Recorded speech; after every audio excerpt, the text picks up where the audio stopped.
Boa noite. Olá, boa noite. Presidente Temer desiste de candidatura e MDB lança Henrique Meirelles como pré-candidato à presidência. Tribunal rejeita recurso e manda prender o ex-governador Eduardo Azeredo, do PSDB. Ele será o primeiro político preso no esquema do Mensalão Tucano. E Procuradoria denuncia o atual governador de Minas, Fernando Pimentel. O petista é acusado de fazer caixa 2 na campanha eleitoral. Caminhoneiros autônomos voltam a bloquear as principais rodovias do país.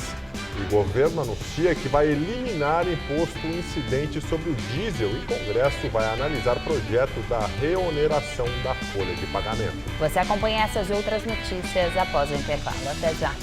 O Ministério Público investiga suposto pedido de propina feito por funcionário do Tribunal de Contas do município que seria ligado ao presidente João Antônio da Silva Filho. Entre as testemunhas está um empresário que relatou o pedido de pagamento de 30 milhões de reais. Esse valor seria para manter o contrato de limpeza urbana de São Paulo dividido entre apenas 2 áreas. Segundo o promotor Marcelo Milani, os denunciantes que não tiveram os nomes divulgados relataram que um funcionário ligado ao Tribunal de Contas do município teria pedido propina no valor de 30 milhões de reais às empresas responsáveis pela varrição e limpeza da cidade. Este funcionário seria ligado ao presidente do TCM, o conselheiro João Antônio da Silva Filho. Um empresário não viria aqui desacompanhado imputar um fato desse ao Ministério Público sem ter um mínimo de suporte, né? O pedido de suborno teria ocorrido em setembro do ano passado, para permitir a permanência do atual sistema de varrição da cidade. O serviço é dividido em 2 lotes. O consórcio Inova é responsável pelas zonas Oeste, Norte, parte da Leste e Centro, e a Soma, que cobre a Zona Sul e outra parte da Leste. Ainda segundo as testemunhas, como o pagamento não teria sido feito, João Antônio, que é relator dos processos de varrição no TCM, teria recomendado a divisão da capital em 6 lotes. É altamente suspeito que se tenha colocado numa emergência modificação do processo. É declarado uma emergência e eu contrato outras pessoas para fazer emergência. Isso é altamente suspeito. Desde o ano passado, a contratação de serviços de limpeza urbana de São Paulo, por um prazo mais longo, está suspensa por uma decisão do Tribunal de Contas do município. O TCM apontou ao menos 19 irregularidades no edital do contrato, estimado em cerca de R$1 bilhão, e que vai definir quais as empresas vão realizar esses serviços na cidade. Na época, houve uma contratação emergencial, que vai até dia 13 de junho. Na semana passada, uma outra licitação de emergência foi barrada, desta vez pela Justiça, e por problemas similares aos apontados pelo TCM há alguns meses. Até agora, não se sabe o que vai acontecer com a limpeza da cidade, no término do prazo. Em nota, o presidente do Tribunal de Contas, João Antônio, diz que nunca teve contato com executivos, advogados ou funcionários dos consórcios e que não autorizou qualquer contato de terceiros no nome dele ou do tribunal. Ele ainda afirma que não vai se intimidar com pressões ou ameaças à sua atuação no Tribunal de Contas. Hoje o TCM realizou um encontro com jornalistas para divulgar um serviço disponível no site do tribunal para promover transparência. A plataforma oferece informações sobre os gastos da Prefeitura de São Paulo e pode ser acessada por qualquer pessoa. Caminhoneiros autônomos voltam a bloquear as principais rodovias de ao menos 21 estados e Distrito Federal. O governo anunciou que vai eliminar imposto incidente sobre o diesel. É o segundo dia consecutivo de protestos contra a alta do preço do diesel. Minas, Rio de Janeiro, Goiás e São Paulo registraram mais pontos de manifestações. A rodovia Regis Bittencourt chegou a ser totalmente bloqueada na altura de Embu das Artes, na Grande São Paulo. Uma barricada de pneus foi incendiada, prejudicando a passagem de motoristas. Na maioria dos estados, os manifestantes realizaram a Operação Tartaruga, o que provocou lentidão no trânsito.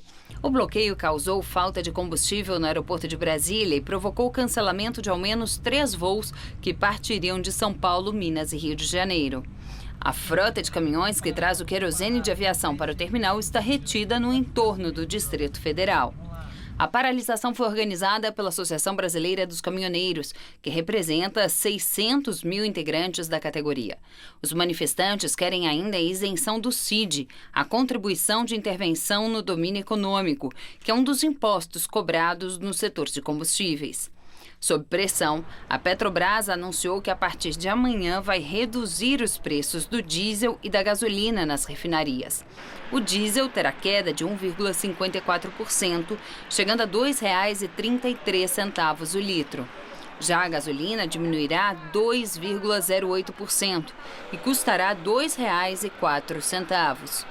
Desde julho do ano passado, o diesel registrou alta de 56,5% nas refinarias, segundo cálculos do Centro Brasileiro de Infraestrutura. Hoje, o ministro da Fazenda, Eduardo Guardia, anunciou que o governo fechou um acordo com os presidentes da Câmara, Rodrigo Maia do DEM, e do Senado, Eunício Oliveira, do MDB, para eliminar o imposto incidente sobre o diesel.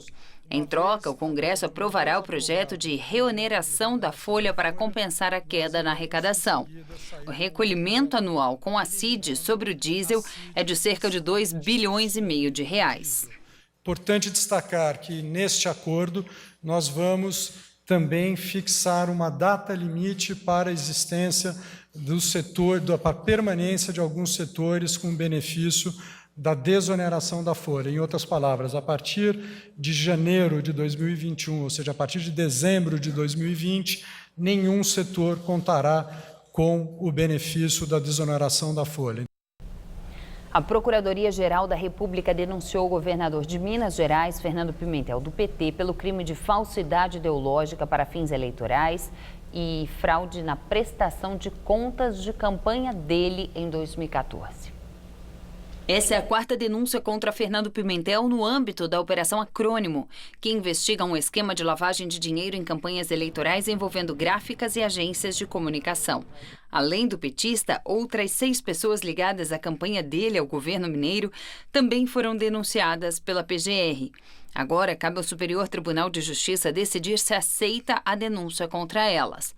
A Corte já declarou que Pimentel pode responder às denúncias no cargo, sem necessidade de se afastar do governo de Minas. Por meio de nota, a defesa de Fernando Pimentel disse que a apresentação da denúncia em si não significa nada para o andamento do governo mineiro.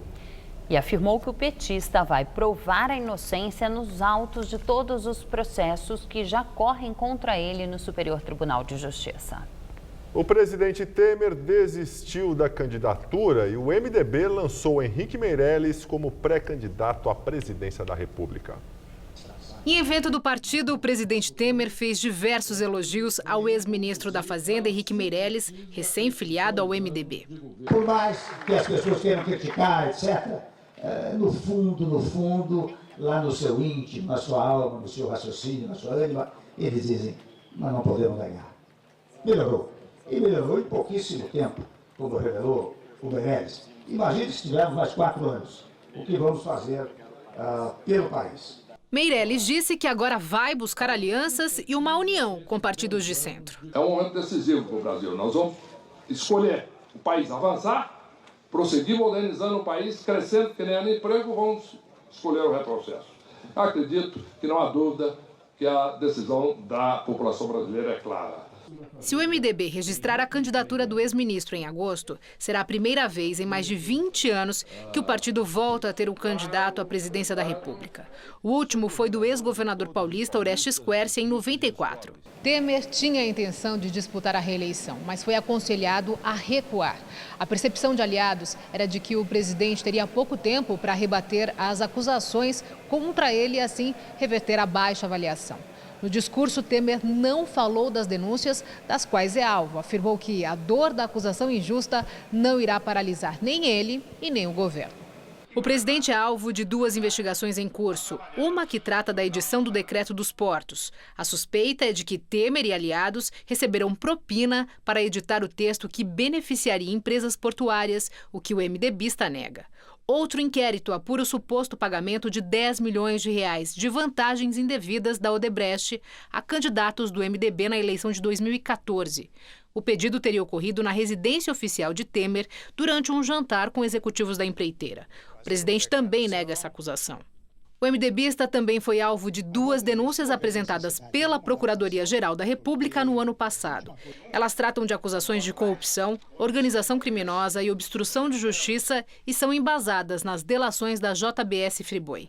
Arquivadas por determinação da Câmara, só serão retomadas depois que o presidente deixar o cargo.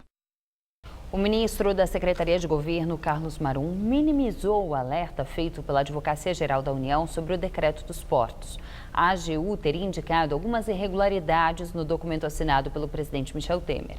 No entanto, em entrevista à Rádio Eldorado nesta manhã, Marum disse que a opinião da AGU não é terminativa. O decreto é alvo de 2 investigações. O Tribunal de Contas da União analisa a legalidade. A prorrogação dos arrendamentos em até 70 anos é um dos pontos mais delicados. Ao mesmo tempo, a Polícia Federal investiga se o presidente Temer teria beneficiado empresas do setor. Pessoas bem próximas a ele, como José Yunes e o Coronel Lima, são alvos dessa investigação. Tribunal de Justiça nega o último recurso e decreta a prisão imediata do ex-governador de Minas Gerais, Eduardo Azeredo, do PSDB. É o primeiro envolvido no chamado mensalão tucano que será preso. A defesa diz que ele vai se entregar. A decisão foi unânime. Os desembargadores do TJ de Minas Gerais negaram o recurso e a maioria votou pela prisão imediata. A defesa de Azeredo ainda tentou adiar, alegando que cabiam embargos dos embargos, mas o pedido também foi negado. O ex-governador de Minas Gerais foi condenado a 20 anos e 1 mês de prisão por lavagem de dinheiro e peculato, que é o desvio de recursos públicos. Eduardo Azeredo foi apontado pelo MP Mineiro como sendo um dos principais articuladores de um esquema de desvios de dinheiro de estatais para financiar a própria campanha à reeleição ao governo do estado em 1998. Segundo a denúncia, foram 3,5 milhões de reais via empresas do publicitário Marcos Valério, que já foi condenado por esquema semelhante no mensalão petista e cumpre pena de 37 anos. Ele ainda não foi a julgamento neste processo. A ação penal contra Eduardo Azeredo se arrastou por 11 anos na Justiça. Em 2007, ele foi denunciado pela Procuradoria-Geral da República porque era senador e tinha foro privilegiado. Em 2014, quando estava para ser julgado pelo Supremo Tribunal Federal, renunciou ao cargo de deputado federal. A medida foi vista como uma estratégia para atrasar o julgamento. Na Justiça Comum, o tucano foi condenado em 2015 na primeira instância e no ano passado na segunda. O recurso negado hoje era o último que poderia adiar a prisão. Azeredo sempre negou as irregularidades. Hoje disse que se sente injustiçado e que irá recorrer às instâncias superiores. Além de comandar o governo mineiro e exercer os cargos de senador e deputado, ele também foi presidente nacional do PSDB. O atual presidente do PSDB, Geraldo Alckmin, disse que a prisão de Azeredo não vai comprometer o discurso ético da legenda. O tucano é pré-candidato à presidência da República. Segundo ele, o ex-governador de Minas está afastado do partido há 10 anos. Alckmin provocou ainda o PT. Afirmou que, diferentemente de outros partidos que querem desacreditar as instituições, os tucanos defendem que a lei é igual para todos e a decisão judicial deve ser respeitada. E agora o comentário de Josias de Souza, direto de Brasília. O PSDB foi enviado finalmente para a cadeia. Ficará preso junto com o ex-presidente nacional do partido, Eduardo Azeredo, transformado pelo Tribunal de Justiça de Minas Gerais num corrupto de segunda instância. O PSDB poderia ter concedido a si mesmo um habeas corpus preventivo se tivesse se livrado do filiado tóxico quando teve a oportunidade. Ao proteger Azeredo, o PSDB converteu a desmoralização de um tucano num processo de apodrecimento partidário. O PSDB sempre acusou o PT de mimar os seus corruptos. O PT sempre acusou o PSDB de blindar os seus corruptos. Por mal dos pecados, as investigações vão demonstrando que os dois lados têm razão. A história ofereceu aos partidos que se revezaram no poder por mais de 2 décadas inúmeras oportunidades de se unir. PSDB e PT preferiram se aliar ao que havia de pior na política. Tucanos e petistas acabaram se juntando na marra. Encontraram-se primeiro na lama. Agora começam a se juntar na cadeia. Boa noite. A segunda turma do Supremo Tribunal Federal retomou o julgamento do deputado federal Nelson Meurer, do Partido Progressista. Ele é acusado de receber quase 29 milhões de reais em propinas de contratos com a Petrobras. Esse é o primeiro caso de parlamentar envolvido na Lava Jato que começa a ser apreciado pela Suprema Corte. No julgamento de hoje, o primeiro a votar foi o relator do caso, o ministro Edson Fachin, que declarou que há provas suficientes para a condenação do deputado Nelson Meurer pelos crimes de lavagem de dinheiro e corrupção passiva. Segundo Fachin, os extratos bancários do deputado do PP evidenciam que ele fracionou os valores recebidos de propina em depósitos na própria conta para despistar as investigações da Polícia Federal.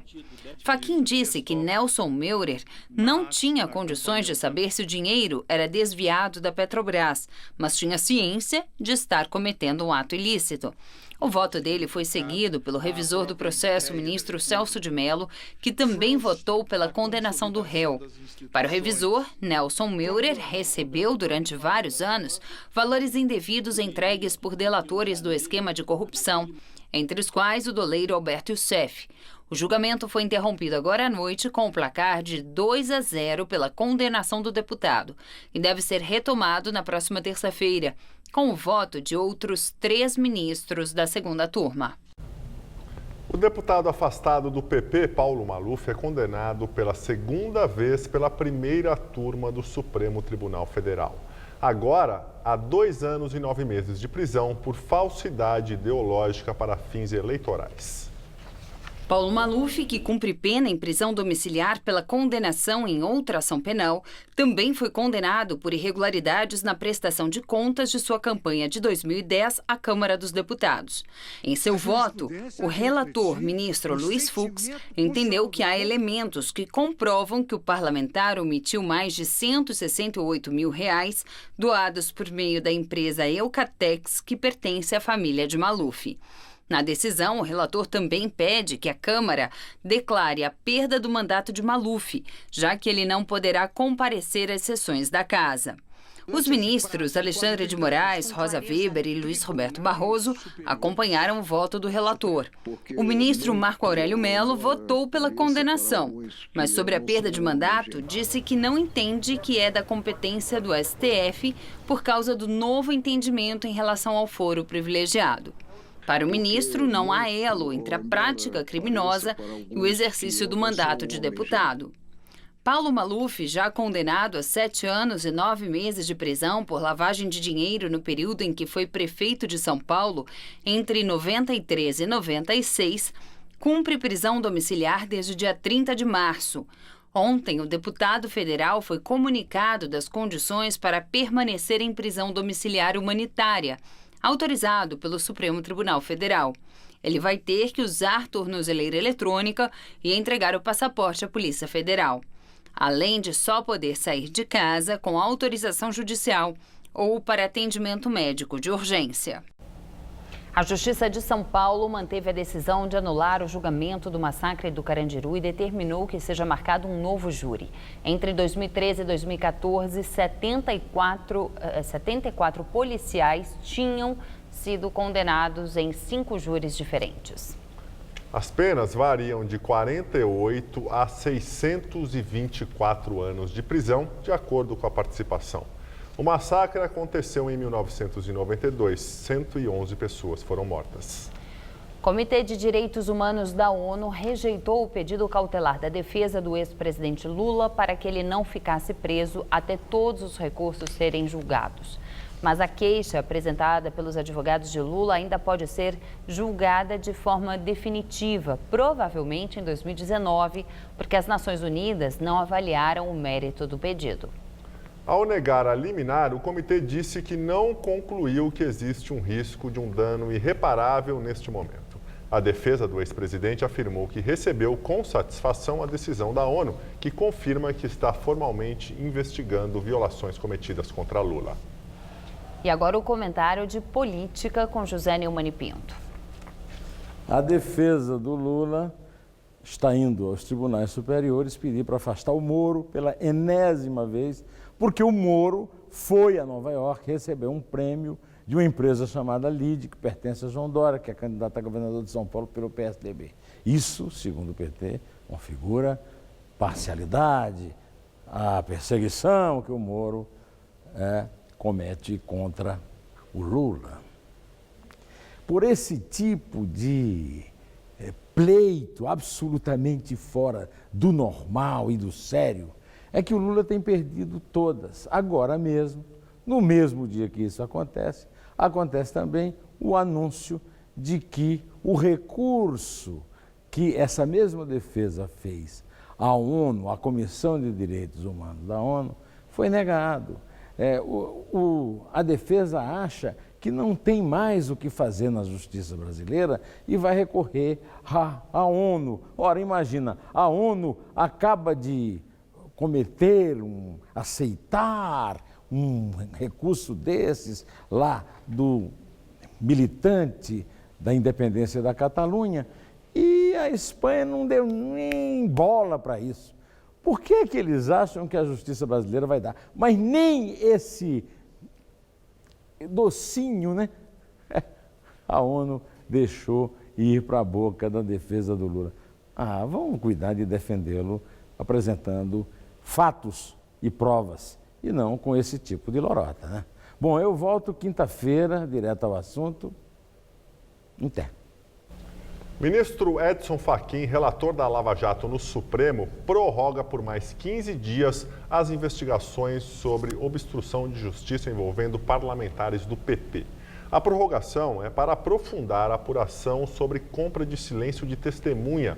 A investigação envolve o presidente do PP, senador Ciro Nogueira, o deputado Eduardo da Fonte e o ex-deputado do PP, Márcio Junqueira, hoje no PROS. E os irmãos Joesley e Wesley Batista, donos da JBS Friboi, pediram ao ministro Edson Fachin abertura de conta judicial para depósito dos valores combinados nos acordos de delação. Cada um deve pagar 110 milhões de reais. Porém, Fachin ainda não tem que decidir sobre o pedido formulado pela Procuradoria-Geral da República para rescindir os acordos de executivos da JIF.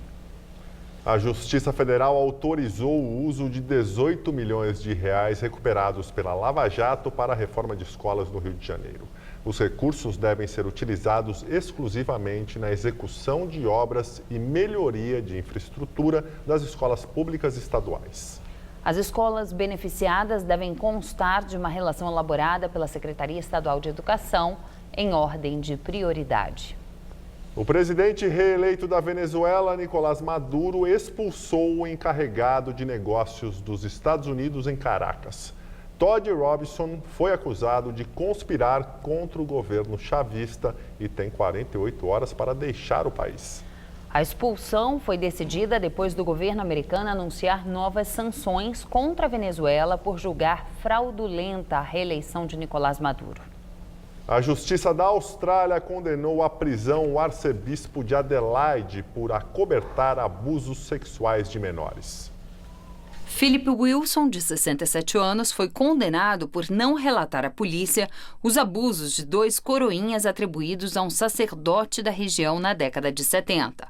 Philip Wilson disse que não se lembrava se os 2 meninos lhe contaram do abuso. Se declarou inocente e disse que está decepcionado com a condenação. O presidente Trump afirmou que a reunião com o presidente da Coreia do Norte pode ser adiada. Na recepção do presidente sul-coreano, Trump afirmou que o encontro pode ser suspenso se as condições que impôs não forem cumpridas. Na semana passada, o regime norte-coreano suspendeu as conversas diplomáticas com o Sul por causa dos exercícios militares conjuntos de Seul com os americanos, que seriam uma provocação em meio à melhora nas relações entre as duas Coreias. A Casa Branca confirmou que está se preparando para a reunião, prevista para 12 de junho, em Singapura. O dono do Facebook, Mark Zuckerberg, depôs hoje no Parlamento Europeu e pediu desculpas pelo vazamento de dados de usuários da rede social.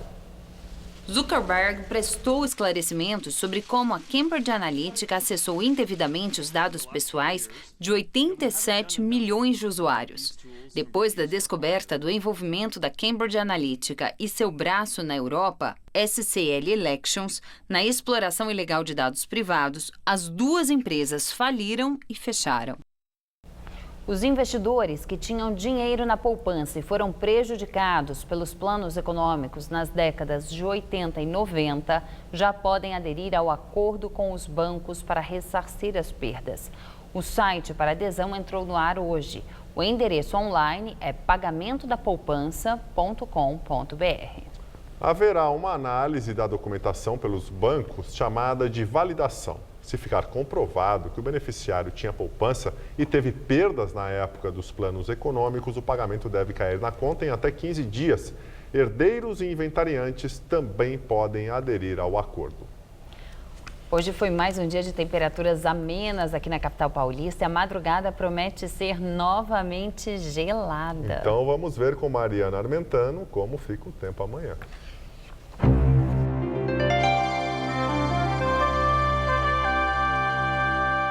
Apesar da massa de ar seco já estar perdendo força, o friozinho vai continuar, mas o tempo não fica assim mais tão aberto.